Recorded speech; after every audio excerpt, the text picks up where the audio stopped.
Okay, so here's the sensor system. There's two sensors. They're basically electrodes, and when the water level, when they are both submerged in water, that completes the circuit, and the switch, which is back here between the extension cord and the plug for the pump, that's when that circuit is completed, the switch turns on and the pump will turn on. Now, they say that the upper sensor should be at least a 1/4 inch above the lower sensor. I don't know exactly what the reasoning is for that, but what I've done is I've put the lower sensor resting right on the bottom of the basin, and then the upper sensor I've taped to the side of the basin, and I don't know if that's about a 1/2 inch, 1/4 inch, something like that. I hope that tape holds for now. Probably won't hold forever, and we'll try to come up with a better long-term solution to keep the sensors in their proper location. But bottom line is, with the current setup, when the water level dips below the upper sensor, the pump's going to turn off. So that's going to leave, I measured it roughly to be about 1 gallon of wastewater left in the basin. Presumably, if you lowered that upper sensor a little bit more, the pump would stay on a little longer, and you'd be able to drain more of the water out. But of course, you don't want to put both sensors down on the bottom for two reasons. You don't want the basin to run dry, because that's when the pump motor will start to burn out if it's just pumping air. And secondly, like I said, they say to keep the second sensor, the upper sensor, 1/4 inch above the lower one. Anyway, we can tinker around with that. These are all pretty cheap pieces of equipment, so if one of them fails, we can always replace it. So that's the sensor. So let's see if it works. So like I say, right now there's about 1 gallon of wastewater in the basin. I'm going to add another gallon, and the switch should turn on pretty quickly, and we should wind up with 1 gallon of water over here in the jug. Right now, the jug is empty. So we'll see how much goes in. So here we go.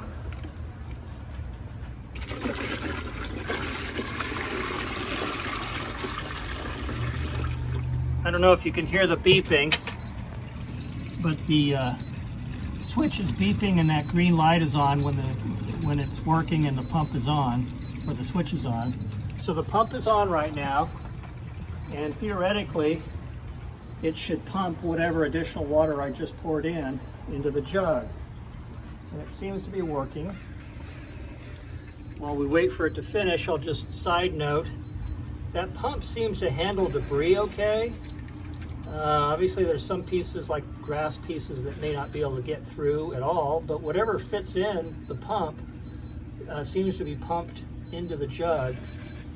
So I don't know if we need a filter or not. We'll have to find out. Okay, so the pump just switched off, and there's about 1 gallon of water in the jug. So that seemed to work. All right. Well, as I say, our default mode right now is to accept the fact that there's going to be residual wastewater in the basin, but I think that's okay. Just like a real toilet has water in it, that will help dilute the urine as it comes in. And then, as I say, you can always just, so when you're ready to rinse, you can add 1 gallon, 1.5 gallons, maybe even 2 gallons at a time, depending on how much feels right, and that'll go into the jug. Hopefully that switch will work. Okay, that's part 1 of an instructional video. Part 2 and part 3 are coming up. Okay, so as I say, some of the debris that gets in there, the flies and stuff, may just pass through the pump into the jug, no problem. If the pump fails, let's figure out if it's because it needs a filter or if there's some other problem.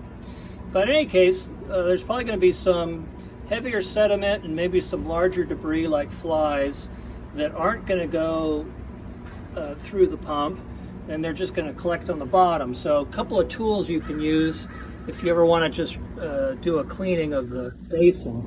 One is this little tropical fish net I got for you, and you can obviously just use that to scoop up some of the debris. I'm getting a few flies here. And then one of the things you can do then is, if you have a bucket of clean water, you just bring the fish net over here and swish it around a little bit, and then get rid of the water and maybe clean the net a little bit better if you need to. So there's that. There's also a brush I'm leaving for you. If you get some heavier sediment that's stuck to the bottom of the basin, you can scrub it off with this. You can also use the brush to scrub the grate. I can see a little bit of sediment building up on the grate. Obviously none of these are real pleasant tasks, but I'm sure Vanessa will grow accustomed to the tasks and will even learn to relish them. And then finally, I'm going to show you one other tool. So let's say you have a power outage or the pump fails and you're kind of stuck and you need to get rid of some of that wastewater because it's building up, and you don't want to somehow carry this somewhere and dump it out. So there's one other tool I'm going to leave with you. It's a tool that they use to clean, let me turn it this way. Sorry. For cleaning tropical fish bowls or tropical fish tanks. It's this gun. So you stick the nozzle down in the water, and probably what you want to do is the following, if you can. Lift this up onto a table of some sort. If you can bring out a little, small table, lift the whole basin up and put it on top of that. I'll explain why in a minute. And even more than that, maybe tilt one end of the basin up so all the water collects down at the other end. Okay. And once you have that, what this pump is designed to do is, the hand pump, you just keep squeezing the trigger. But that's just to prime the pump, because the way it really works, it's a siphon. And so if you have the basin elevated and you have the discharge tube, see the end of the discharge tube, if you have that, let's say, down in the jug, and again, this may not sound appealing, but probably works best if you put the end of the tube all the way down at the bottom of the jug.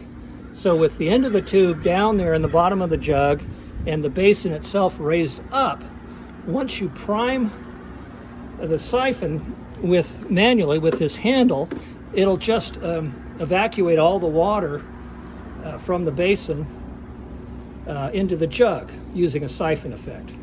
So that would be just an option. I don't know if that's going to be a practical thing that you really want to do or not, but you can decide for yourself.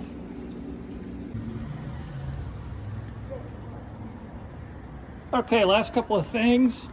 I've put everything back in place, ready for use. What I've done here, sorry for going upside down and so forth, I've got another piece of AstroTurf, a little bit larger, to cover this whole lid, and this lid is now detachable, which makes it easier if you ever have to access the plumbing or the electrical. It's right there, and then you can just set this back on top. Fits in place. There we go. Nice and snug and ready to go. The jug is empty, ready to go. Everything's plugged in. Should work. And then lastly, I forget if I mentioned this, but I left you one extra pump. It's in this box. Same pump right in there, in case that first one fails for any reason. They're pretty cheap, so we'll see. We'll see if this works, see if it is sustainable, doesn't break down for some reason, and let me know if you have any problems. Okay, bye-bye. Oh yeah, one other thing in case you just are curious and notice, I fixed the kink in the hose so that the pump works better. What I did is I cut off an end of tubing from that manual tropical aquarium pump. Just cut off a piece of that tubing, and then I cut it long ways and kind of folded it into a smaller diameter and stuck it inside the tube, the part where it had the kink. So I think that solved the kinking. This is probably not the best tubing. It does tend to kink, so we can always get better tubing if we need that. All right, bye-bye.